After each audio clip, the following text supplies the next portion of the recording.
Kalabanan sa karon, ilabi na sa mga pamatanon ang masaming nga nagagamit sang earphones o kon headphones sa tion sang nagausar sang gadgets. Apang, ano bala kalawig ang aton paggamit sang earphones kag headphones? Nakahibalo bala kamo mga kabombo nga ang tuman kalawig nga paggamit sini ang makatugas ang ear noise o kon acoustic trauma? May pila naman ka tips nga makabulig agud mahalungan naton ang aton dulunggan kag pamatinan. Dapat nga ipabilin nga yara lang sa 60% ang volume sang aton nga mga earphones o kon headphones. Likawan nga masobra sa 4 tub 5 ka oras ang tayuyon nga paggamit sang earphones o kon headphones. Magtala na sang 15 minutos nga break matapos ang 1 ka oras sagud nga makapahuway ang aton palamatinan. Masami nga tinluan ang earphones o kon headphones kag mas maayo nga gamiton ang duha ka earpiece sang aton nga mga earphones.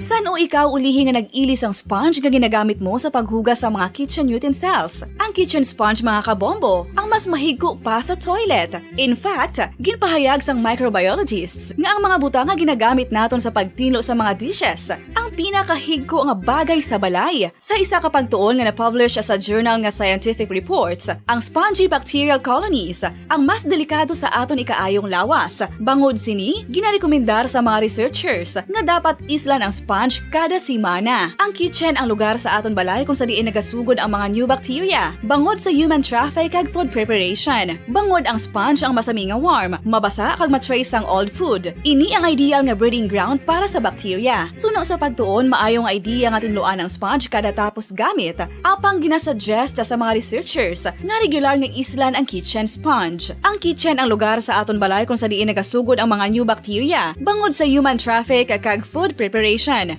Bangod ang sponge ang masami nga warm, mabasa, kag may trace ang old food. Ini ang ideal nga breeding ground sa para sa bacteria. Suno sa pagtuon, maayo nga idea nga tinluan ang sponge kada tapos gamit, apang ginasuggest sa mga researchers nga regular nga islan ang kitchen sponge. Yari na ang isa sa nakapabaylo kag nakabaton sang brand new radio set with AM and FM band kag 1,000 pesos cash. Nagikan sa Bombo Radio Bacolod. Ko si Anisito Delicano, taga Libertad Extension, Bacolod City. Nagbabaylo ko sang radyo nga ginatag sa akon sang Action Radio kay nagaungot sa ilalang estasyon. Hindi ko kapamati sang iyasang bumbo, mga lapit naman sa katuig ni nga ginatag nila sa akon. Amo na mo lang ni ang imo nga mamatian ang Action Radio lang. Amo ini nga radyo ang ginapangatag nila. Gindala ko di sa bumbo kay pabayluan ko sang iyasang bumbo nga radyo nga wala sa ungot sa isa lang ka stasyon. Kag manami kay bag-o, kag wala guba, may suga pa. Kag ang 1,000 nga ginatag sang bumbo, mapasalamat gid ko kay may nagbakal na kusudan. Sing una ga bindors ko ti kay ginkakasama kami sa Libertad, di way nako kan sa balay na lang ang akon bata ang mga nagasuporta sa akon. Ay bakal ko bulong ko may may apo ko kag taas akon. Dekada nang nagtataguyod ng katotohanan, 5 dekada nang nagtatanggol sa mga mamamayan, patuloy na nagsasaliksik at mabilis maghatid ng mga balitang siksik at malaman. Patuloy na nangunguna sa mga issue, drama, promo at serbisyo publiko. Ito ang Bombo Radyo Bacolod, ang pambansang radyo ng Pilipinas. Fast Paradyo Bombo! Bombo Radyo Bacolod. Number 1! Fast Paradyo Bombo! 12 minutos ang nabilin antes ang alas 7 sa aga. Welcome diri sa palatuntunan na Bombo Report Second Edition adlaw sa Martes petsa 19 sa bulan sa Abril sa mga tig 2022. Ikatatlong adlaw sa Martes sa kapat nga bulan sa mga year 2022. Sabong aga mangin kaupod ang inyong alagad si Bombo Erlin Bayonita. Updanan kita hasta alas 7 ang atak na sabong aga sa udalong sa inyo sa dugang nga mga balita lokal. Mga nabalaga sa ato ng mga police stations diri sa may syudad sa Bacolod, kalagip pa na sa may probinsya sa Negros Occidental. Padayon na sa karon ang investigasyon sa mga kapulisan na dira sa Maya Banwa sa Calatrava kung sino ang nagpatay sining isa ka lalaki nga nagamaneho sa multicab dira sa Maya na Sambit nga Banwa kaya sa subong gaway pagyapon sa mga natumod diri nga mga suspetsado sining shooting incident. Sa piyakalinya detalye sini with Bombo Carla may defensor. Bombo Carla sa report. Kamin. Yes, Bongo Erlin. So, padayon sa gyapon ng investigasyon sa mga kapulisan kung sino ang mga suspetsado sa pag-tiro patay kay Elmer Martorellas.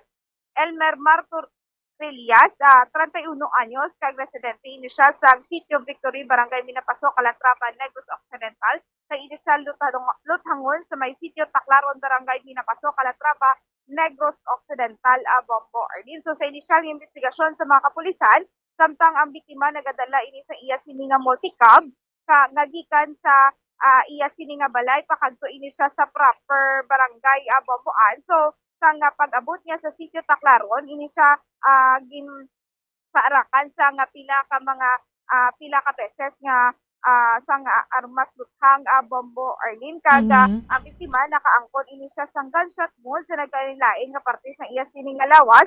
Ag ini siya gindala pa sa Calatrava District Hospital, pero ini siya pronounced dead on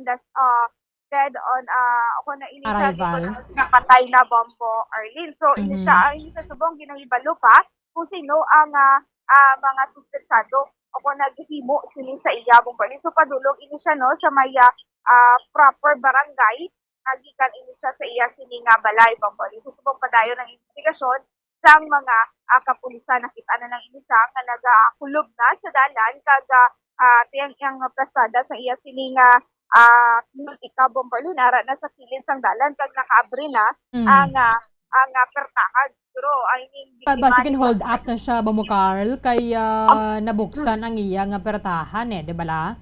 Basikin na ganoy pa na siya pagwa bala sa iya multicab. Amo gigani Bombo Arlene no sa muning aton siningi balood tagin sa kapulisan Bombo Arlene kay abre ang iya sini nga multicab and then medyo malayo-layo na ini siya sa sa iya sini nga multicab Bombo Arlene. Oo kada basi ko nga nag-try pa ini magpanaog ang biktima kag nagdalagan pero kay tungod nga madamo na ini siya sa nga higo sa lawas amo to ang dito naa sa iya sini nga kamatayon Bombo Arlene. Siya lang ba isa mo no sa salakyan niya? Yes, Bombo Arlene, no? Siya lang isa nga nagasakay sa ginadala niya nga multicab Bombo Arlene. Oo. May laman na gani kay do why bala siling yang may mga pamalaya dira. Kaya syempre kuway na control sa salakyan, dira gina mabunggo Bombo Carl. Pero medyo maligwin abi ang area no do katubuhan.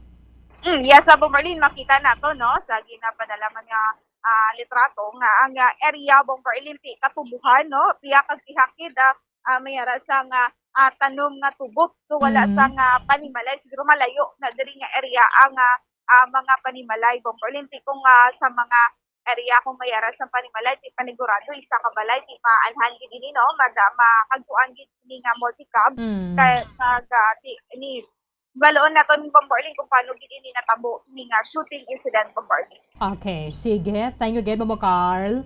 Bombo Arlene na mo nag-report gikan sa patrol ini si Bombo Carla may defensor para sa pambansang radyo ng Pilipinas, consistent overall number 1 sa Bacolod, basta radyo. Bombo. Maraming salamat kay Bombo Carla may defensor.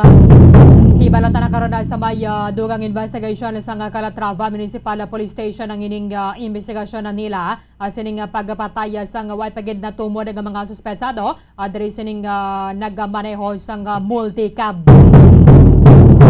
4 minutos ang nabilin antas ang alas 7 sa aga. Atensyon sa mga motorista. Nag-take effect na alas 12:01 kay nasa kagahon ang ining pagsaka na naman sa presyo sa diesel kag gasolina. Matapos ang duha ka semana nga ginpatilaw-tilaw lang sang sinentimos nga rollback ang mga nagamaneho sa pampubliko nga mga salakyan at the same time ang mga nagpanagiya sang pribado nga salakyan subong ang panibago na naman nga pagsaka sa presyo sang produktong petrolyo. Base sa biso nga ginapagwa sa mga naglain-lain nga mga oil companies, ang masunod nga mga adjustment ang ginapatuman sa mga kompanya sang langis. Ang Caltex alas 12:01 kay nasang kagahon nagpatuman sang 1 peso and 70 centavos nga saka sa presyo sang diesel and gasolina 45 centavos ang ginasaka kada litro. Same man sa kerosene banwa nga 45 centavos ang ginsaka sang kada litro. Ang Shell, Sea Oil, Petron, Flying V alas 6 subong nga aga nagdugang sang 1.70 ang kada litro sang diesel, 45 centavos ang ginsaka sang kada litro sang gasolina at the same time sang kerosene. Ang Petrogas PTT Philippines Uni Oil kag Phoenix Petroleum alas 6 man subong nga aga nagpatuman sang 1 peso and 70 centavos nga saka sa kada litro sang diesel kag 45 centavos sang gindugang sa kada litro sang gasolina. Ang jet fuel alas 6 man subong nga aga ang ilang diesel master nagdugang 1 peso and 70 centavos ang kada litro. Accelerate 1 or 45 centavos ang gindugang sa kada litro. And then ang JX Premium 45 centavos ang gindugang kada litro. That is 6 a.m. subong nga Martes. Ang clean fuel, karon naman sila sa hapon, alas 4:01 sang hapon. Diesel magadugang sang 1.70 ang kada litro. And then sa gasolina, that is 45 centavos. Pahayag adre sang Oil Industry Management Bureau sang Department of Energy ang ining pagsaka sang presyo sa produktong petrolyo. Ang bangod man nga nagsaka gamay ang tensyon sa tunga sang Russia kag ang Ukraine kag nagsaka man ang demand because ang iba na sini nga mga European countries nga before didto sila nagabakal sa may Russia ang nagpaamulya naman sa iban pang mga oil exporting countries. So, medyo nagdugang-dugang naman ang demand. Ilabi na nga daan subong at medyo naghalog-halog na ang mga COVID-19 restrictions. So, 27 pesos na ang net increase sa presyo sang diesel kag masobra naman sa 15 ang gindugang sa kada litro sang gasolina halin sa pagsulod sang tuig 2022. Ang dugang sa presyo sang kerosene 21 pesos and 55 centavos. Impunto alas 7 na, yari na ang Bombo Network News. ACP Golden Dawn for Best Radio Newscast Metro Manila goes to Bombo News, DWSM, Star FM, Bombo Radio. At ngayon, ang inyong tagapagbalita. Magandang umaga Pilipinas, anumang oras sa buong mundo, narito ang Bombo Network News Morning Edition araw ng Martes, Abril 19, 2022 sa ulo ng ating mga balita. Si Pangulong Rodrigo Duterte iniutos ang patuloy na search and rescue operations sa mga hindi pa natatagpuang biktima ng bagyong Agaton na mahigit pa sa 100. Samantala, ang Pangulong Duterte rin nagbabala sa mga kandidatong sobra-sobra ang mga bodyguards ngayong halalan. Ang Octa Research Group naman pinayuhan ang mga botante na huwag maging basihan ng kailang pagboto ang mga survey. Samantala, sa kabilang dako naman, ang China nagbigay pa rin ng mahigit 10 milyong pisong tulong pinansyal para sa mga lugar na silanta naman ng bagyong si Agaton. Ang Department of Health nakakita ng muling pagtaas ng bilang ng mga kaso ng COVID-19 sa 14 na mga lugar sa Pilipinas. Samantala, doon naman sa Negros Occidental, 2 sundalo hinatulang makulong ng 40 taon dahil naman sa pagpatay daw sa aktivista. At sa ating international news, ikalawang yugto ng digmaan sa Ukraine nagsimula na. Sa sports balita naman, Pinoy boxing champion na si Janrel Casimero mas pinatindi pa ang paghanda para sa title defense sa Biyernes na yan. Gagawin sa England kontra sa dating kampiyon na si Paul Butler. At sa ating entertainment news, bagong Miss Tourism Queen International Philippines naghahanda na para sa lalahukang international pageant sa Malaysia. At live nationwide, worldwide, via satellite mula sa Bombo News Center, Makati, kami po ang inyong mga tagapaghatid balita. Ako si Bombo Jane Buno. Ako naman si Bombil Maraculat ngayon sa detalye ng ating mga balita. Mga kabombo ka Star Nation, higpitan muli ang mga sinturo. Dahil sa ngayong araw ay muling nagpatupad na naman ang panibagong oil price hike ang ilang mga kumpanya ng langis sa Pilipinas. Sa datos naman, aabot daw sa 1.70 sentimos ang maging dagdag sa presyuhan sa kada litro ng diesel o krudo, habang nasa 45 centavos naman ang itataas sa singil sa kada litro ng gasolina at kerosina. Ito na ay ka-13 oil price hike sa produktong petrolyo ngayong taong kasalukuyan. Ayon naman sa paliwanag ng Department of Energy, sa ngayon ay pumapalo na sa 15 pesos yung net increase ng year-to-date na tinatawag. Ito pa yung adjustment sa kada litro ng gasolina sa kabuuan, habang nasa 25 pesos and 65 centavos naman sa kada litro ng crudo at nasa 21 pesos and 10 centimos naman sa kada litro ng kerosina itong taong ito. Kung maalala, una na rito ay nagpatupad din ng rollback sa singil sa produktong petrolyo yung mga kumpanya ng langis sa loob ng dalawang magkakasunod naman na linggong kasalukuyan. Bombo International News. Inihayag ni Ukraine Office of the President Head Andriy Yermak na nagsimula na sa rehiyon ng Donbas ang ikalawang yugto ng digmaan. Sa nasabing aktibidad, mas pinalakas pa ng Russia ang kanilang opensiba. Ngunit hinimok ni Yermak ang mamamayan ng Ukraine na magtiwala sa kanilang armed forces. Nauna nang sinabi ng mga opisyal ng Ukraine na ang pambobomba ng Russia sa ilang lungsod ng buong bansa ay pumatay na hindi bababa sa 17 katao. Napag-alaman na nagka-interest si Russian President Vladimir Putin na sakupin ng Donbas dahil dito matatagpuan ang Ukraine's old coal at steel producing area. Inaasahan din ng NATO na susubukan ng mga puwersa ng Russo o Russian troops na lumikha ng isang land bridge na tumatakbo sa kabaan ng Timog Baybayin sa kanluran ng Donetsk hanggang Crimea. Samantala naman mga kabombo ka Star Nation, abay sa countdown ng The Vote 2022 ng Bombo Radio Philippines, eksaktong 20 araw na lamang ay halalan na. Kaugnay nito ay pinayuhan pa rin ng independent group na Octa Research Group yung mga botante. Huwag maging basihan ng kanilang pagboto ang lumalabas na iba't ibang mga survey results sa mga presidentiables.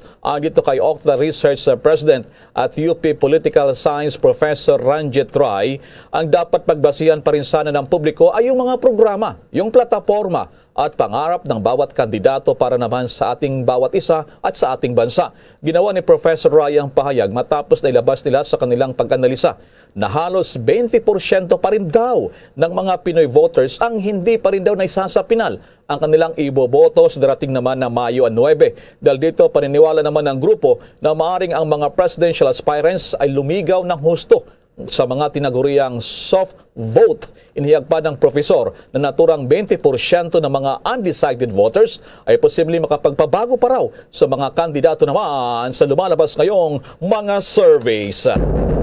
Nasa mahigit 2,000 mga individual naman ang ginawaran ng karapatan ng Commission on Elections si COMELEC na maging exempted sa pinatutupad itong election gun ban para yan sa darating na halalan sa Mayo 9. Sa datos na inilabas ng COMELEC's Committee on the Ban on Firearms and Safety Concerns, inapruba na ang aplikasyon ng may kabuang 2,160 na mga individual na nagnanais na mapahintulutan na magdala ng baril ngayong panahon ng halalan. Ay nasabing bilang ay 49% lamang ng kabuang 4,381 applications na natanggap ng COMELEC at 1,904 sa mga ito ay pawang mga bagong applications, habang nasa 256 naman ang mga refiled applications ang kanilang naaprubahan. Samantala sa ngayon ay isinasa ilalim pa rin sa masinsinang evaluation ng COMELEC ang nasa 1,315 na mga application para maging exempted para sa nasabing election gun ban. Abangan mamaya ang naging mga pahayag importanteng mga anunsyo kagabi ng Pangulong Rodrigo Duterte sa kanyang panibago na mga Talk to the People at update na rin sa malakihang mga kilos protesta. Okay naman rally. Ugnayan pa rin sa lapit na halalan dyan naman sa lalawigan ng Cebu.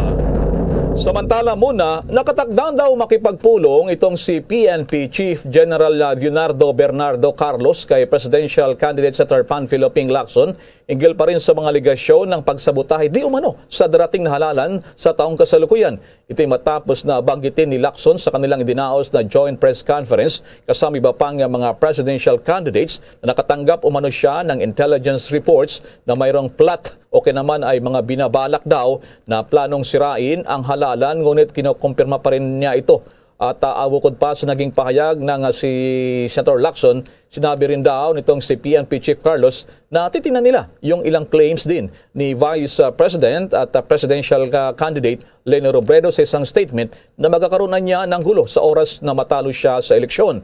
Aniya sa ngayon naman inatasan na rin ni PNP Deputy Chief for Operations at Lieutenant General na si Vicente Danao na tingnan din ang mga ito. Samantala tiniyak naman ng PNP Chief na handa sila na tingnan din yung lahat ng mga impormasyong lumalabas ukol dito at nagbigay babala rin sa mga rebeldeng grupo. Hinggil naman sa mga binabalak na mga ito na guluhin o magsamantala naman sa darating na halalan. Dagdag pa ang mga balita campaign rally ng isang kandidato o mamaya ating alamin yan.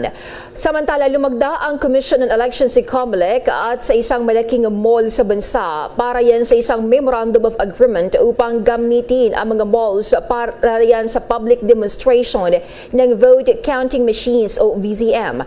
Nakasaad sa naturang kasunduan na lahat ng 78 mga malls ay gagamitin ng komisyon para yan sa voter education.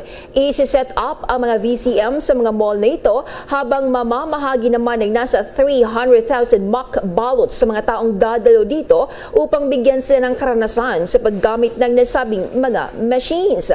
Ayon kay COMELEC Chairman Saidami na Pangarungan, layunin ng proyektong ito na pawiin ang pangamba at takot ng ilang botante hinggil sa paggamit at seguridad ng mga vote counting machines.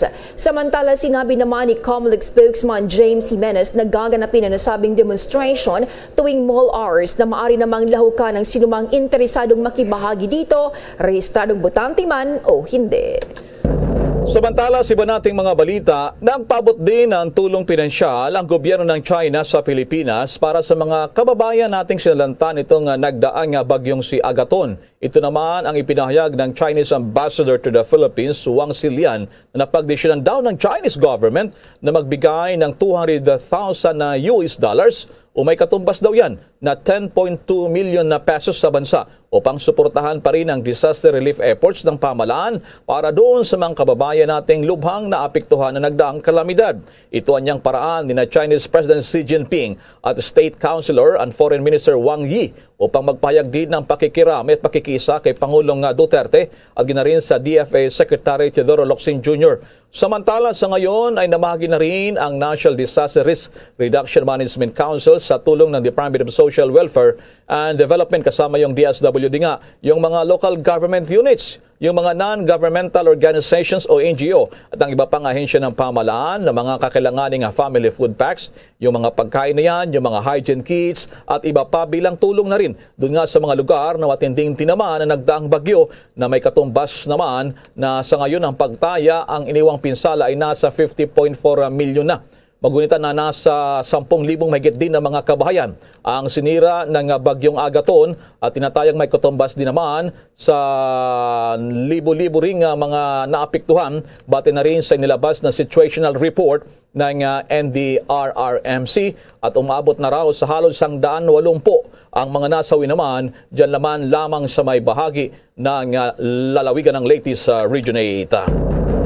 Mag-i-update muna tayo sa ginanap na pagdinig ng Senado dito pa rin sa issue ng mga missing na mga sabongeros. Tinapos na kayang investigasyon ng mga senador. May detalye pa si Bombo Dennis Hamito.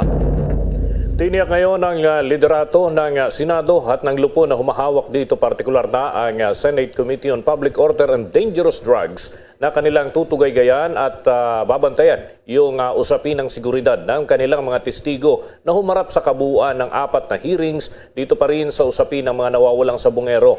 Ayon kay Senate Committee on Public Order and Dangerous Drugs Chairman Senator Ronald Bato de la Rosa, kinakailangan na mapanagot ang mga nasa likod ng naturang pangyayari kung saan mahigit 30 sabungero ang sinasabing nawawala at may mga impormasyon na may mga karagdagan pa na hindi na lamang agad napaulat dahil na rin sa kagustuhan ng kanilang mga pamilya at pag-iingat sa kanilang sariling seguridad. At dito ay humarap din sa hearing ang ilang mga personalidad katulad ng mga kamag-anak ng mga nawawalang sabungero. Pero lumalabas, Bombo Elmar, na may ilang mga testigo at gayon din, yung mga personalidad na humarap sa hearing, nagbabaligtad ng kanilang mga statement. Katulad na lamang ng magkapatid na Nicasio at Nicolas Manyo na unang nakausap ng asawa ng isa dito sa mga nawawalang sabungero na si Christy Ladao, at ayon sa kanya, nung makausap niya itong magkapatid na Manyo ay ginagarantiyahan kaugnay doon sa mga statement sa usapin ng yung pangyayari ng pagkawala ng kanyang common law husband. At pero dito sa pagharap sa hearing, naiba na yung testimonya. At kaugnay niyan, may mga babala si Senator De La Rosa doon sa mga pabago-bago ng kanilang statement. Narito ang bahagi ng pahayag ni Senate Committee on Public Order Chairman Senator Ronald Bato De La Rosa. This sudden turn of events, parang nagbago ang ihip ng hangin. Nagbago yung the Manyo brothers are singing different tune right now. Anyway, hindi ko kumakain nakausap noon pa. I'm just relying on the statements coming from Mrs. Janber Francisco and from the NBI. But apparently, parang complete turn around kayo, 360 degrees. Basta isipin lang ninyo,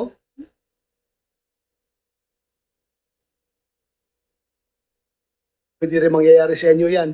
Yun ang nangyayari sa dalawa.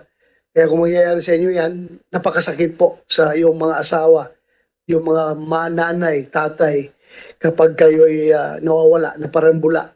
Kahit man lang yung remains man lang sana nila, ma-recover natin. So, yun lang. I am not castigating you for your turnaround. You have your own personal reasons why you do that, whatever the case may be. Pero sa akin lang is pwede rin mangyari sa inyo yan. Kaya sana magtutulungan tayo dito. Andito tayo para magtutulungan. I am not conducting this hearing for my own personal aggrandizement.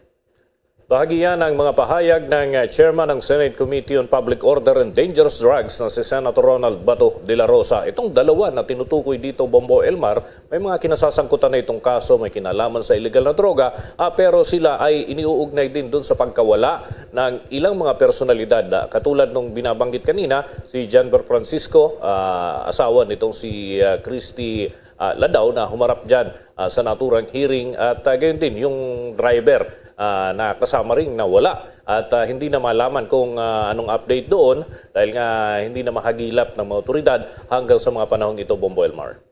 Bombo Dennis, bakit hanggang ngayon talagang hindi pa nila matukoy yung bagit 30 mga sabungero na missing, Bombo Dennis? Well, ang sinasabi ng Philippine National Police, may mga unti-unti, maliliit na development naman dito sa kaso. Pero as to whereabouts ng mga individual na yan, ay mahirap pang matukoy, Bombo Elmar. Lalo't may mga hindi magandang anggulo na tinitingnan dito. Pero hindi na lamang muna natin babanggitin para hindi lubos na mawala ng pag-asa yung mga kamag-anak at ituloy pa rin yung kanilang pagpupursige na makakuha nga ng hustisya hinggil pa rin dito. Pero sooner or later, may mga development daw na i-anunsyo ang Philippine National Police. Okay, issue pa yun yan sa Isabong, Bombo Dennis. Ano nangyari doon sa puna ng mga senador? Dito naman sa PAGCOR, Bombo Dennis, na kahit araw ng Biyernes Santo ay may umiiral na operasyon ng Isabong o kaya naman ay malinaw na paglabag yan sa batas sa Bombo Dennis. Anong gagawin nila dito sa PAGCOR na siyang may control at nasa likod nagpibigay ng mga prangkisa o kaya naman tinatawag na mga clearance dito sa mga isabong operation na Bombo Dennis? Well, itong mga senador, particular na si Senator Tolentino ay kinastigo nga yung PAGCOR hinggil dyan. Pero sabi ng PAGCOR may mga proseso silang sinusunod, may mga directive silang kinukuha para yun yung kanilang sundin at i-implement. So ngayon nagkakaroon ng checking kung kaninong order nang galing at kung paano nga nagtuloy-tuloy yung isabong sa kabila ng Biyernes Santo at araw ng pangingilin ng karamihan. Ito, mga direktiba na sabi nila may nalalabag na batas. Pero ayon nga dito sa mga isabong operators, wala naman direktiba na nanggaling kung kaninong tanggapan. Kaya tuloy lamang yung kanilang naging operasyon Bombo Elmar. Sige, maraming salamat sa mga updates na yan, Bombo Dennis. Para sa Bombo Network News, Bombo Dennis Hamito nag-uulat para sa Pambansang Radyo ng Pilipinas, Mas Radio, Bombo! Samantala, ako naman tayo sa pagtutok ng Bombo Radio Philippines kagabi sa Talk to the People ng Pangulong Rodrigo Duterte at kanyang mga direktiba sa patuloy pa rin na search and rescue operation sa maraming mga nasawi. Doon po naman sa nagdaang bagyong Agaton at bayon na rin yung mga pahayag ng Pangulo may kaugnayan naman sa lapit na halalan. Mga detalye na yan mula kay Bombo Raymond Tinasa. Bombo Elmar, bago yan, kagabi nga habang nagpapatuloy yung Talk to the People ni Pangulong Duterte, ay eto, may nangyari naman na hindi kanais-nais o kaya masamang balita. Dahil nasa likuran ko ngayon, yung main office ng Development Bank of the Philippines o DBP dito sa Makati City, particular sa kahabaan ng Hilpuyat, kanto ng Makati Avenue, kung saan ay nagkaroon nga ng sunog at ito ay inabot ng second alarm o kaya ay ikalawang alarma. Ibig sabihin ay medyo malakas yung naging apoy kagabi. At sa aking background, makikita natin yung mga personnel at mga opisyal ng DBP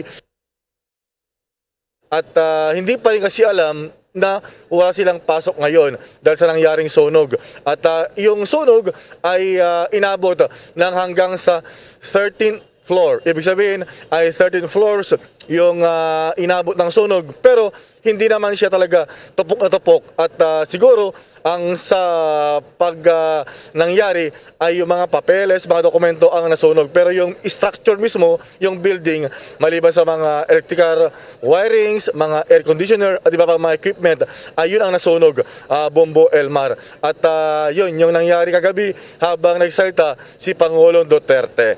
At kagunay nga sa pangalan ng Pangulo, eto, sa kabila ng mga naging desisyon ng mga LGU at mga kinaukulang ahensya ng pamahalaan na itigil na yung search and rescue operations, ay nagbigay naman ng direktibang Pangulo na ituloy ito ang paghahanap sa lahat ng mga missing o yung mga nawawala sa pagnalasa ng bagyong Agaton nitong Holy Week. At sinabi ng Pangulo na kanya nasaksihan yung mga naging emosyon at sinapit ng ating mga kababayan na nangyari, partikular sa bahagi ng Eastern Visayas, sa Leyte, dahil sa kanyang paniniwala ay dapat ituloy ang paghahanap sa mga nawawala at baka raw meron pang buhay sa mga naturang bilang, Bombo Elmar. At kanya rin inatasan yung mga LGU na ituloy ang pagbibigay ng pagkain at yung pagpaparamdam ng presensya ng pamahalaan sa mga biktima ng kalamidad. Nato ang bahagi ng pahayag ni Pangulong Duterte. Saying that we are still looking for the missing persons until now. Wala na yung search and retrieval na lang. Pero sabi ko, you continue. Maraming natabunan yung mga tao at they cannot be accounted for, at least individually. Pero yung may wala. The sad part there is when I went to the hospital, yung mga bahay sir na tinamaan, maraming nawala sa pamilya nila, and there was this young boy badly wounded. At ang guidance ko sa mga taga-gobyerno is sa pagkain, wala namang problema. Habang wala pang hindi pa nakapag-set up yung mga tao, normally, we will continue with our yung pagkain. Sabi ko, for as long as it is needed, we will be there for you. Yan yung bahagi ng pahayag ni Pangulong Duterte. At ito, kaugnay naman sa lapit na halalan sa Mayo 9 ngayong taon, Bombo Elmar ay nagbigay uli ng paalala ang Pangulo sa mga miyembro ng gabinete na matiling neutral at magiging non-partisan daw para matiyak din yung kumbaga patas na pagsagawa ng eleksyon. At muli ay nagbabala ang Pangulong Duterte sa mga kandidato, lalo na yung mga nakaupong opisyal, na manatili sa limitado lamang na mga bodyguards. Dahil nga, ang paniwala ng Pangulo, yung mga bodyguards na yan ay silang mga inaatasan ng mga politiko para magsagawa ng karahasan laban sa kanilang mga katunggali sa eleksyon. Sinabi ng Pangulo, dapat may patupad yung tinatawag na Alunan Doctrine, kung saan yung mahigit 2 na private o kaya ay tatawag na bodyguards, security personnel, ay may ituring na private armed group. So dapat ay limitado lamang sa 2 yung may talaga na security personnel sa mga kandidato. At sinabi ng Pangulo na hindi raw siya mangingimi na gumawa ng hakbang laban sa mga kandidato na lumalabag dito at mangunguna sa pagsagawa ng karahasan sa lapit na eleksyon. Muli, na itong bahagi ng pahayag ni Pangulong Duterte. We will not countenance or allow yung disorder, nor intimidation, nor violence. We will remain neutral and will see to it that the true will of the people lalabas sa eleksyon na to. So, walang takutan, walang we have decided, I've communicated this to the cabinet, that ang rule should really be followed yung Alunan Doctrine na lang. Mas maganda yon, that more than 2 bodyguards would be considered a private army. So, kung sino may mga kandidato, you limit yourself. And if you think that there is danger to your person in a certain place or a certain person, ipatawag ng RDN o ipatawag ng Chief of Police at kausapin na iwasan lang yung away, lalo na gamit ng armas. The law enforcement and all are mandated to yung armas without the license plus the COMELEC permit. Yan, Bombo Elmario, naging mga tampok sa pagharap muli ni Pangulong Duterte sa publiko kaugnay sa kanyang meeting sa miyembro. Wala kong pinag-isip sa tapan. Bombo Raymond? Yes, Bombo. Oo. Ang tanong ko lamang, hanggang ngayon ba wala pang i-endorse ang Pangulong Duterte na presidential candidate? Nagpaliwanag din ba ang Pangulong Duterte muli, Bombo Raymond? Well, tama ka dyan, Bombo Raymond. Talagang likely, sige. Bombo Raymond, medyo nagka-problema yung signal dyan sa lugar ng kinatatayuan man. Maraming salamat, unless otherwise, kung meron pang bumalik yung ganda ng signal mo dyan, ay babalikan kita. Maraming salamat si Bombo Raymond Tinasa mula po naman dyan sa lungsod ng Makati, sa isang lugar kung saan nasunog nga kaninang madaling araw yung isang building ng Development Bank of the Philippines.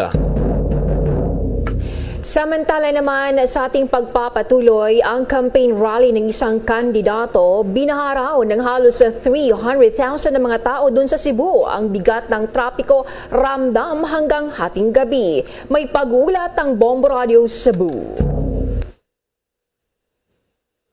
Tinatayang aabot sa 300,000 individuals ang dumalo sa isang festival campaign rally na isinagawa dito sa City de Marie, dito sa Cebu South Road Properties kagabi. Base sa pagtataya ng kapulisan, ang nasabing bilang ay hindi pa kasali ang mga nasa labas ng venue na hindi makapasok dahil halos siksika na ang mga tao dito sa loob.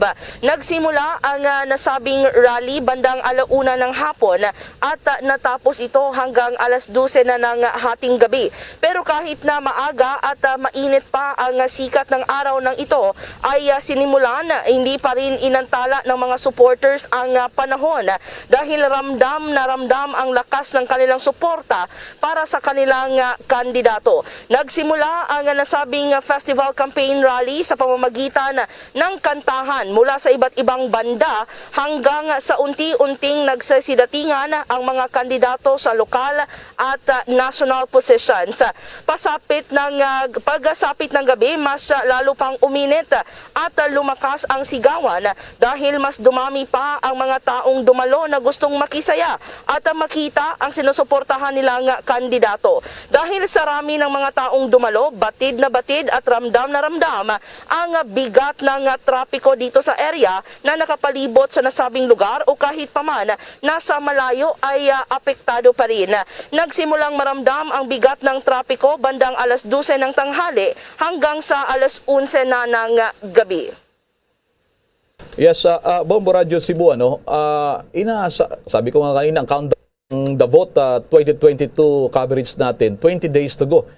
Liban dyan sa nagsagawa ng malakihang campaign rally dyan, may nasahan pa ba dyan? Dahil ang Cebu isa sa may pinakamaraming mga botante at talaga namang sentro ito ng panliligaw ng mga kandidato na sa national position. How's that, Bombo Suset? Yes, Bombo Elmar, tama ka, itong Cebu ay vote rich na area din sa Pilipinas. At dito, Bombo Elmar, maliban sa isang partido na nagsagawa ng festival campaign rally dito, Bombo Elmar, may inaasahan pa na marami pang mga kandidato, mga national positions at local positions sa Bombo Elmar na magsasagawa rin ng campaign rally. Ito nga ang isa pang partido ng national position Bombo Elmar ay nag-oorganisa na sila ng isa pang campaign rally dito sa Cebu na magaganap rin sa susunod na linggo, Bombo Elmar. Ako, talagang abala dyan ang mga tulad natin. Paano yung ginagawa palang dahil sa sabi nga rito ng ating ilang mga medical experts at ilan pa, matapos ang halalan nito, baka abutin ng 300,000 na mga panibagong nahawa sa sakit na COVID. So, yung physical distancing talaga ang problema rito. Katulad lamang ng drone shot kayo na pinakita mo, Bombo Suset, at yung mga larawan talagang grabe, yung tindi at mga dikit-dikit yan na Bombo Suset. Yes, tama ka dyan, Bombo Elmar. Yun nga yung pinangangambahan ng ibang mga Sugbuanon, itong mga Cebuano, Bombo Elmar, na baka magiging totoo ang sinasabing tataas na naman ang COVID-19 cases dito sa Cebu pagkatapos ng eleksyon, Bombo Elmar. Dahil maliban dito sa isinagawang festival campaign rally, Bombo Elmar kagabi, ay una nang nagsagawa ng konserto na tinatawag na Arat na Cebu sa mga local candidates dito sa Cebu. At saka Bombo Elmar, makikita talaga na hindi na nagsusuot ng face mask at obvious naman na wala ng physical distancing na nangyayari, Bombo Elmar. Ito nga yung kinatatayuan ko ngayon na Bombo Elmar, ito yung venue na isinagawang festival campaign rally kagabi.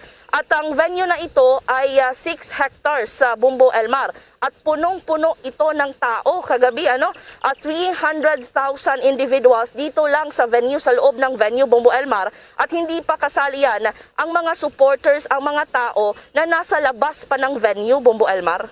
Nako, talagang sana naman ay maging okay labang ang ating kababayan na wala nang hawaan na mangyayari. Maraming salamat sa mga updates na yan, Bombo Suset. Mula rito sa lungsod ng Cebu, ito si Bombo Suzette, Bacal sa Raffles. Para sa Pambansang Radyo ng Pilipinas, numero 1 sa probinsya at lungsod ng Cebu. Basta Radio, Bombo! Abangan pa mamaya mula sa Pilipinas, tutungo tayo sa Shanghai, China. Pinakamatinding lockdown naranasan ngayon dyan sa Shanghai. Itong Shanghai, isa sa pinaka sentro ng komersyo at yung sabi nga rito, yung negosyo, yung hub, itong Shanghai, China. Maki-update tayo dyan sa ating mga kababayan. Pero bago yan, ay update muna tayo sa ating mga paalala.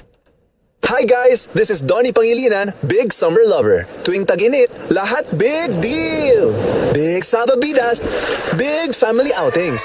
At syempre, dapat may big refreshing Dunkin' drinks. Kaya mag-Dunkin' Iced Coffee and Icy Choco na. Now in big 22-ounce servings. Big and indulgence with Dunkin' Iced Coffee signature taste and Dunkin' Icy Choco's rich flavor. Big time! There's nothing like a Dunkin' summer. At ngayon, sa pagpapatuloy ng iba pang pangunahing mga balita. Nitong nakalipas na araw, may lumabas na mga report na maging mga galit-galit na residente dyan sa China, itong lugar ng siyudad ng Shanghai, ay nagpapang-abot sa mga pulis. Umaabot na ngayon sa 3 linggo at sinasabi na tatagal pa ito yung matinding lockdown dulot pa rin ng COVID-19. Maraming residente nagrereklamo sa kakulangan ng pagkain, yung medical access, yung poor condition doon sa mga quarantine camps na tinatawag. At napakahigpit, sobra, maging yung mga bata na hiwalay sa kanilang mga magulang. May reports pa na ating nakita, may nagpapakamatay, tumatalon doon sa mga high-rise building sa tindi ng lockdown. Kasama natin live nationwide, worldwide, isa ating kababayan, OFW sa Shanghai, China, si Miss Rizel Pedragosa Salinas. Miss Rizel, good morning po sa inyo. Si Bombo Elmar ito, aking partner si Bombo Jane. Good morning sa iyo, Miss Rizel. Good morning po, Sir Elmar and Miss Jane. Magandang umaga po sa inyo. Miss Rizel, kaming hindi nakakapunta dyan sa Shanghai, China, dito sa Pilipinas, mainit kumusta pala yan? Anong naranasan weather? Bago kita tanungin dyan sa mga seryosong usapin, kumusta ang panahon dyan sa Shanghai, China? Ms. Rizel? Ngayon po kasi yung weather is spring. So, hindi po masyadong malamig, hindi rin po mainit. Pero malapit na rin po kami papunta sa summer. Medyo pa iba-iba yung klima Minsan mainit, pero hindi naman sobrang init tulad ng sa Pilipinas. Tamang-tama lang po sa ngayon.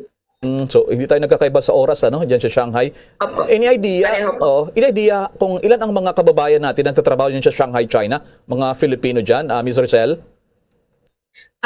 Roughly po, mga 4,000 plus po ang OFW na Filipino dito sa Shanghai.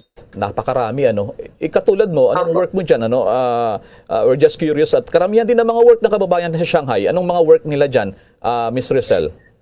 Ako po ay English teacher, pero karamihan po talaga dito ng trabaho ay guro at mga nasa F&B or nasa restaurant, food and beverages po. Yan po, and entertainment. Yan po yung karamihan dito ng trabaho ng ating mga kababayan po. Wow, hindi man talaga, Bago magtanong kang partner si Bombo Jane, paano mo ilalarawan yung Shanghai, Kasi para ma-imagine ng kababayan natin dito sa Pilipinas, binabanggit natin, sobra ang tindi ng lockdown dyan. Paano may ilalarawan? Gaano kaganda yung Shanghai na yan? Sentro ng komersyo?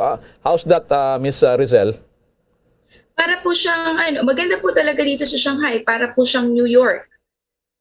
Para po siyang New York ng China. Isa siyang nasa sentro, maaliwalas, maganda po yung mga lugar. Talagang nasa sentro siya for business. Marami pong investors, maraming mga foreigners na talagang namamalagi dito at saka higit po sa lahat, safe po kasi dito sa Shanghai, right? Maglakad po kayo ng 3:00 ng umaga, napaka-safe po ninyo dito. Walang mag-hold up or walang magsasnatch sa inyo, ganyan. Yun po yung kinagandahan din dito ng pagsistay namin sa Shanghai. Open na open. Aking partner, Bombo Jane, ang question mo doon sa Shanghai, China. Go ahead, Bombo Jane. Oo. Ms. Rizal, gusto ko lang kumustahin kayo dyan, especially na nasa 3rd week na ang lockdown at nitong latest, more than 90,000 new cases, 3 ang patay na na-report. So, kumusta kayo dyan, Ms. Rizal? So far, okay naman po. Ito kasing lugar namin, ito daw po yung sa Pudong po kami, Pudong District. Ito daw po ngayon yung major risk area dahil marami pong positive, which is totoo naman po. Maraming positive and asymptomatic. Sa ngayon, dito po sa compound or community namin, meron pong tinatalang mga 46 na positibo na mga tao dito sa loob lamang ng compound namin. Tapos po, mahirap kasi po, hindi natin alam kahit na naka-lockdown na kami for yung buong lockdown is 3 weeks na mag-iisang buwan na. Meron pa rin nagpa-positive. Wala nang lumalabas pero may mga nagkakasakit pa o asymptomatic. So yun po yung medyo nakaka-alarm. Minsan, kasi syempre iisipin mo bakit ka nagkakasakit or bakit ka magiging positibo nasa loob ka naman ng bahay.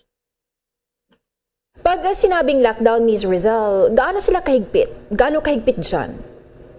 Mahigpit sila pag sinabi nilang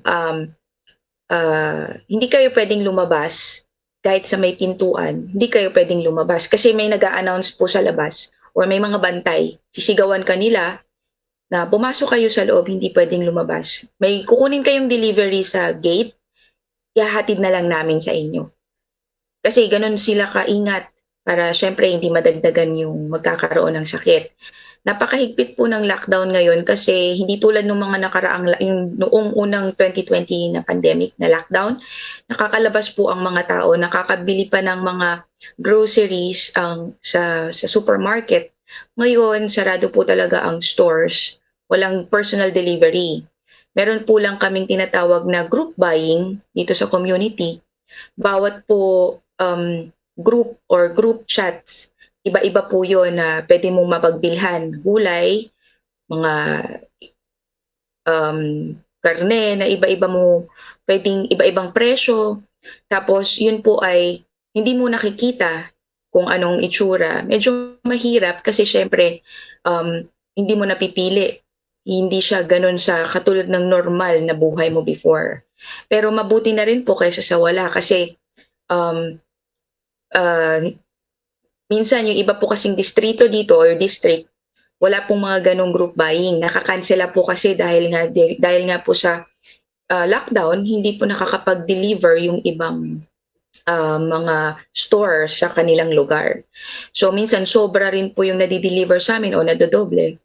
Okay na rin po, pagpasensya na lang kasi hindi naman din natin alam kung hanggang kailan ang lockdown na matatapos dito sa Shanghai. So, kumusta naman ang ayuda ng gobyerno, Ms. Rizal? Sapat ba? Sa amin po, sa experience ko po, sapat po ang naibibigay na ayuda ng gobyerno ng Shanghai. Sa amin po, dito sa aming district, sa compound lang namin ay every other day po ang bigayan ng ayuda or every 2 days.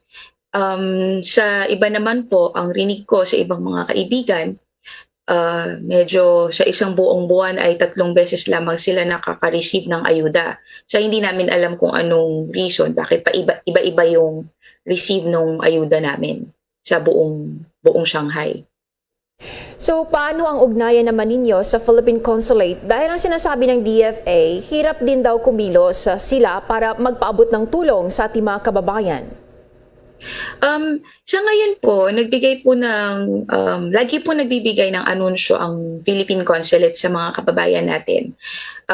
Actually po, binalista po nila yung mga pangalan namin, tapos ito daw po ay isasubmit sa DFA at sa OWA o kung anong pong organization ang pwede nilang hingian ng tulong sa Pilipinas. So, ang sabi lang po sa amin ay mag-intay ng mga updates kung paano maibibigay yung tulong sa mga kababayan po natin dito sa Shanghai. Balik sa akin, Ms. Salinas, nababanggit mo kanina, may mga bahay dyan, nagtataka kayo kung bakit tinatamaan ng COVID. Ano sa tingin nyo, bakit gano'n na lamang katindi ang Omicron outbreak dyan sa Shanghai, China? Ms. Salinas, ma'am. Yung sa palagay ko po, tsaka sa mga nababasa rin po namin sa mga group, lalo na yung mga Chinese po kasi sila rin po ang nag-uusap. Nakukuha daw po ito yun sa hangin or airborne dahil bakit hindi na nga daw lumalabas ang mga tao. Kasi lalabas lang po kami pagka may NAT or nucleic acid test. Every other day po yan or after 2 days. So lalabas kami para magpa-check. Nakapila po kami niyan. Pagkatapos, usually po, pagbalik, minsan may positive or siguro may nagkakasakit.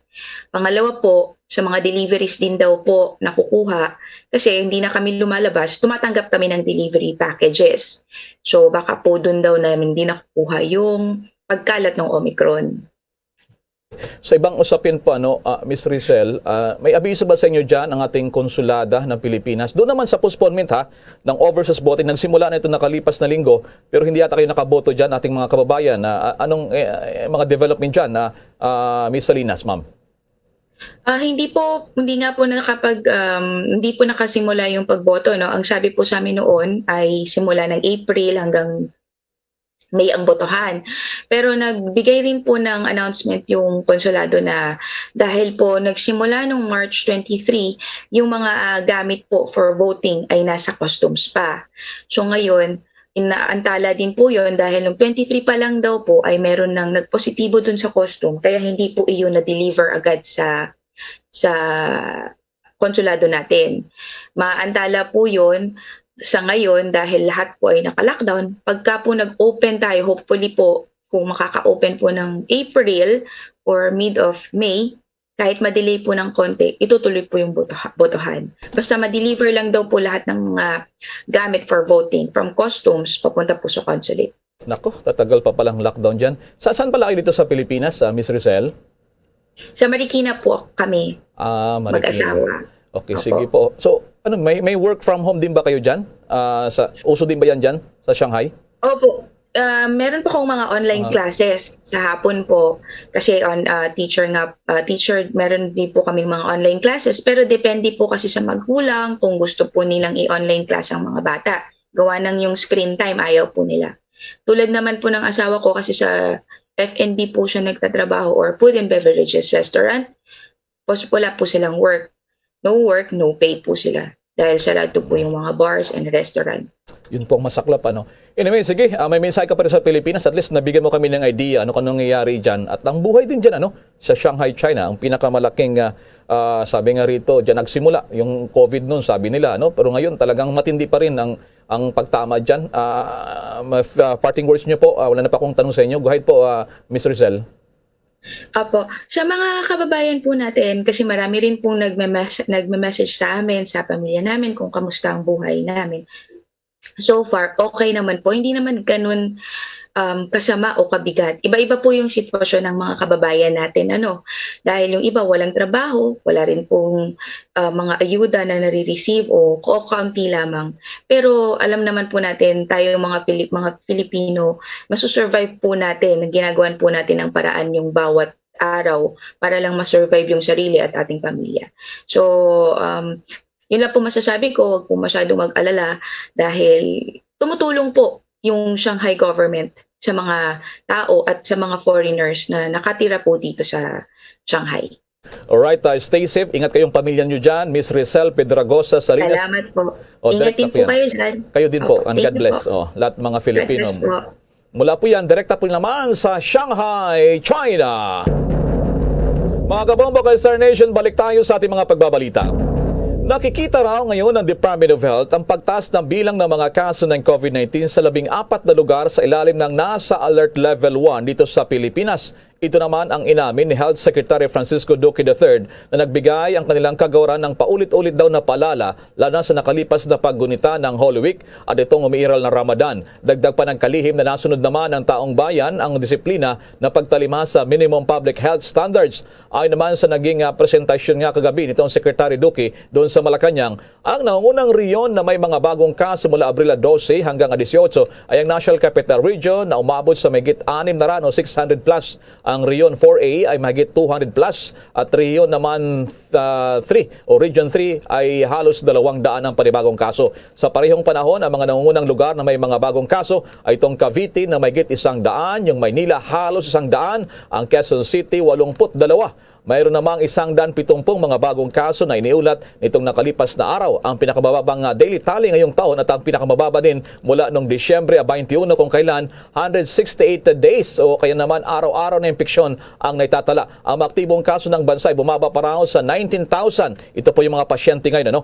At ang nationwide tally ay nasa 3.6 million mahigit na yung mga tinamaan mula pa yan naman taong 2020.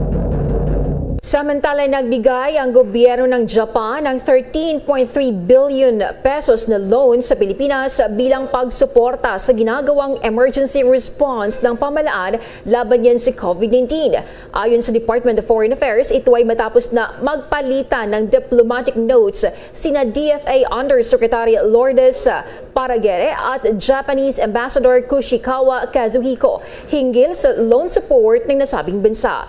Layunin nila nito na makadagdag sa tulong na kinakailangan ng bansa sa pagsusumikap nito na makabangon mula sa naging epekto ng pandemya sa ekonomiya at pagbuuyan ng public health at economic resilience laban sa mga future emergencies na kakaharapin ng bansa.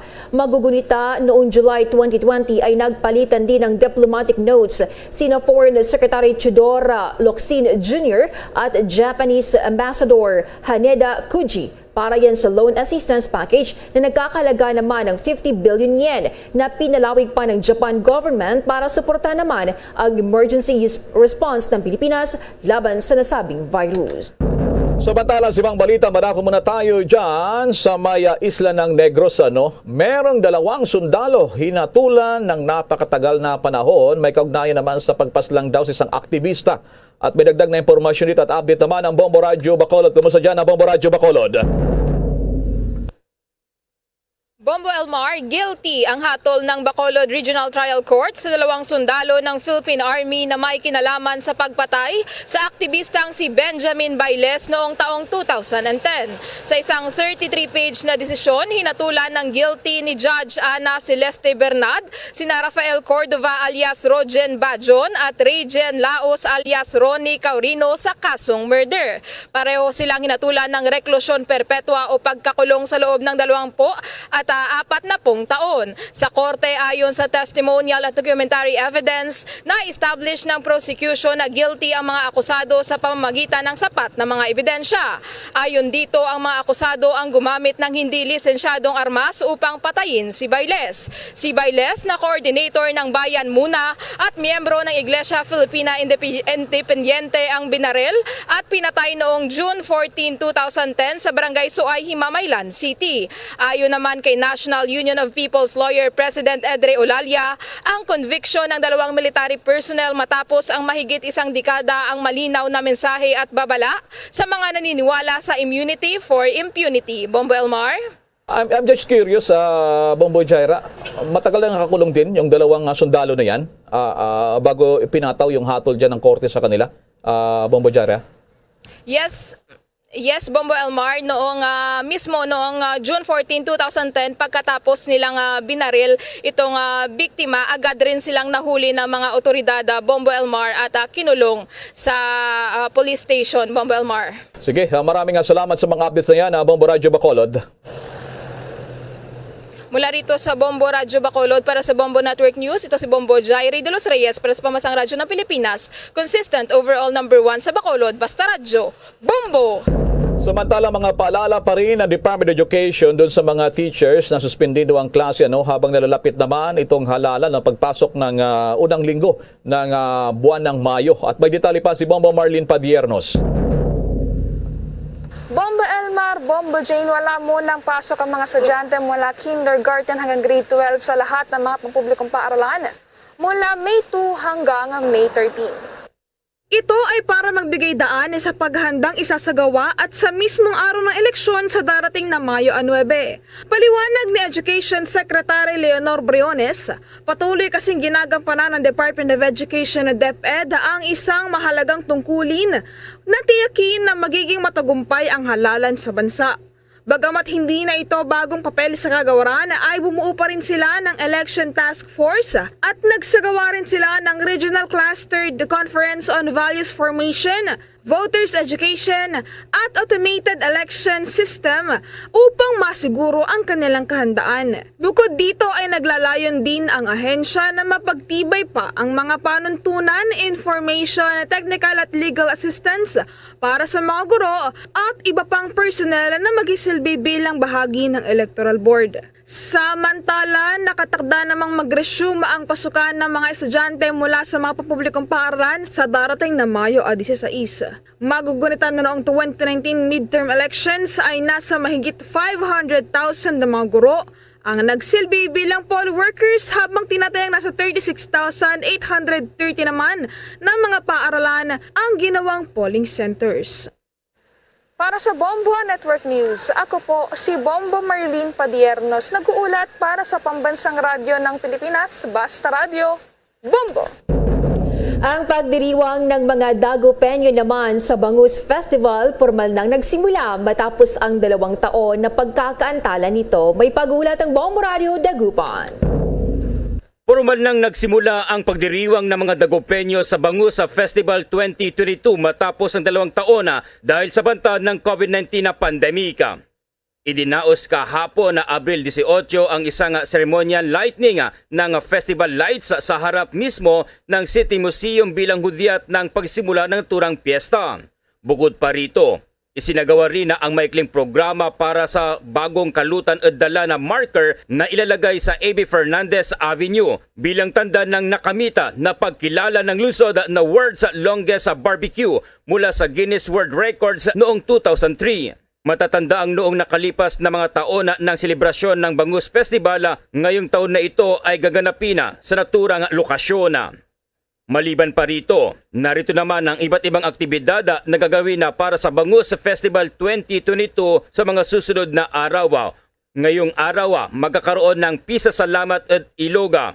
Sa Abril 22, magkakaroon ng mural painting. Abril 24, MDCC Cycling Event. Abril 26, Youth Festival.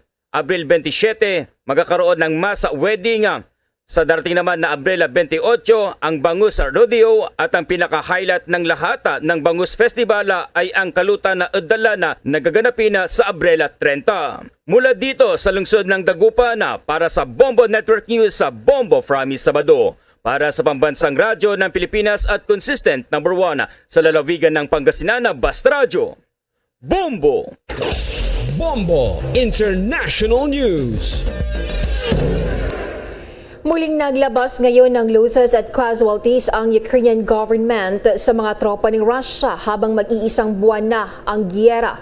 Nasa 20,500 na umano mga sundalong Russian ang kailang napatay, 167 aircraft ang napabagsak, 147 helicopters ang napabagsak, 790 na mga tangke panggiyera ang nawasak at naagaw, 2,041 naman armored personnel vehicle din daw ang nasira. 381 artillery systems ang na-neutralize at nasa 8 mga barko ng Russia naman ang matagumpay daw na tinarget ng Ukraine. Ang naturang datos ay ayaw namang kumpirmahin ng Russia. Samantala muling inakusahan naman ng Ukraine ng Russia na umabot na raw sa 7,130 ang mga nagawang krimen at paglabag sa giyera. Nasa 205 naman mga bata ang napatay at 362 ang mga sugatan na nadamay ng mga bata dahil pa rin sa karahasan. Bombo Sports News. Sa boxing muna, nagsagawa pa ng mas matindi pang ensayo sa reigning World Boxing Organization na bantamweight champion ang Pinoy na si Janrel Casimero. Ito sa kabila sa kanyang todong pagganda rin sa kanyang pagdepensa ng kanyang corona laban kay Paul Butler. Nagaganapin naman sa M&S Bank Arena sa Liverpool. Yan sa England, darating na Biyernes na. Nitong nakalipas lamang na linggo nang dumating sa United Kingdom itong si Casimero. Umaalala, hindi natuloy ng buwan ng Disyembre ang laban ng dalawa matapos na unang tinagda sa United Arab Emirates matapos makaranas ng gastritis ang Pinoy boxer. Dilan sa hirap daw itong makuha ang kanyang timbang. Tinanggap ng WBO ang rason nito kaya hindi tinanggal ang kanyang corona, subalit kanilang tatanggal ito kapag bigo ito sumipot muli sa laban nila ni Butler ngayong darating naman na Biyernes. Sa basketball naman sa NBA exciting games, dilan sa ngayon po first round ng NBA playoffs sa Eastern Conference ang laro ngayon, game 2 sa pagitan po ng Toronto Raptors at gina rin ay Philadelphia Sixers. Abanse rito ang Toronto Raptors isang panalo. Sa Western Conference naman, game 2 rin sa pagitan ng Utah Jazz at Dallas Mavericks. Abay, si Luka Doncic, itong superstar ng Mavs, hindi pa rin daw makakalaro ngayong araw din na naman sa kanyang injury. Sa Nuggets naman ay muling magharap sila game 2 sa pagitan ng Warriors. Abanse dito ang Warriors matapos makuha naman ang isang panalo sa nakalipas na araw sa kanilang game 1. Bombo Entertainment News. Ang bagong Miss Tourism Queen International Philippines naghahanda na para sa lalahukang international pageant dun sa Malaysia. May pag-uulat ng Star FM Baguio. Excited na ang first ever hiyas ng Pilipinas Tourism Queen International na si Phoebe Godinez mula Lapu-Lapu City, Cebu sa kanyang lalahokang international pageant sa Malaysia sa Disyembre. Sa exclusive interview ng Star FM Baguio sa newly crowned 23-year-old beauty queen at graduating communication student, sinabi nitong pagbubutihan niya ang kanyang paghahanda para sa pageant at thankful din ito sa naging journey niya sa hiyas ng Pilipinas. I'm very happy that the efforts, the pain, the blisters, and the tears have been well worth it. I can't believe I've gone through all that and made it. I will also be training and researching more about Malaysia and their culture. As I'm carrying the name of Philippines, I wouldn't want to bring a bad name to my country. Bahagi ng exclusive interview ng Star FM Baguio kay hiyas ng Pilipinas Tourism Queen International 2022, Phoebe Godinez. Nagpasalamat rin ang dalaga sa lahat ng mga sumuporta sa kanya sa pagkamit ng national crown. There are a lot of people I would really like to thank despite being troubled by COVID and Super Typhoon Odette. They were still there for me and willing to give up their time, energy, and money to help me grow as a person. I do hope that you guys would still continue to support me when I fly to Malaysia and compete for Miss Tourism Queen International. Hey Star Nation, this is Phoebe Godinez, your Miss Tourism Queen International Philippines of 2022. And you are listening to Star FM. It's all for you. Basta Radyo, Bombo! Yan ang report mula sa 89.5 Star FM Baguio para sa Bombo Network News. Star DJ Gabby nag-uulat para sa pambansang radyo ng Pilipinas, Basta Radyo, Bombo! Bombo Foreign Exchange Update. Inulat ngayon ng Bangko Sentral ng Pilipinas sa ating foreign exchange na matablay pa rin ang halaga ng piso kontra dolyar. Ang isang dolyar ay katumbas sa Pilipinas 51 pesos and 97 centavos. Singaporean dollar naman 38 pesos and 28 centavos. Hong Kong dollar 6 pesos 62 centavos. Ang euro 56 pesos and 17 centavos. Ang Saudi Riyal 13 pesos and 86 centavos. The Bombo Foreign Exchange Rate Update is brought to you by Queen City Development Bank. Sa mga oras na ito, samahan niyo po kaming manalangin. Narito ang Oratio Impirata. Merciful and compassionate Father, we confess our sins and we humbly come to you to find forgiveness and life. We come to you in our need to seek your protection against the COVID-19 virus that has disturbed and claimed many lives. We ask you now to look upon us with love and by your healing hand, dispel the fear of sickness and death, restore our hope, and strengthen our faith. We pray that you guide the people tasked to find cures for this disease and to stem its transmission. Bless the efforts to use the medicines developed to end the pandemic in our country. We pray for our health workers that they may minister to the sick with competence and compassion. Grant them health in mind and body, strength in their commitment, protection from the disease. We pray for those afflicted. May they be restored to health. Protect those who care for them. Grant eternal rest to those who have died. Give us the grace in these trying times to work for the good of all and to help those in need. May our concern and compassion for each other see us through this crisis and lead us to conversion and holiness. Grant all these through our Lord Jesus Christ, your Son, who lives and reigns with you in the unity of the Holy Spirit, God, forever and ever. Amen. We fly to your protection, O Holy Mother of God. Do not despise our petition in our necessities, but deliver us always from all dangers. O glorious and blessed Virgin. Amen. Our Lady, health of the sick, pray for us. Saint Joseph, pray for us. Saint Raphael the Archangel, pray for us. San Roque, pray for us. San Lorenzo Ruiz, pray for us. San Pedro Calungsod, pray for us. Luzon, Visayas at Mindanao maging sa buong mundo, yan ang kabuuan ng ating Bombo Network News Morning Edition at live nationwide worldwide via satellite. Mula sa Bombo News Center Makati, kami po ang inyong mga nakasamang mga naghatid na mga balita. Ako si Bombo Jane Bula. Ako naman si Bombel Maracol para sa Pambansang Radyo ng Pilipinas, Basta Radyo, Bombo! At sumainyo ang kalipunan ng maiinit at pangunahing mga balita sa Bombo Network News. Hatid sa inyo ng Pambansang Radyo ng Pilipinas, Bombo Radio Philippines. Sa Radyo Bombo!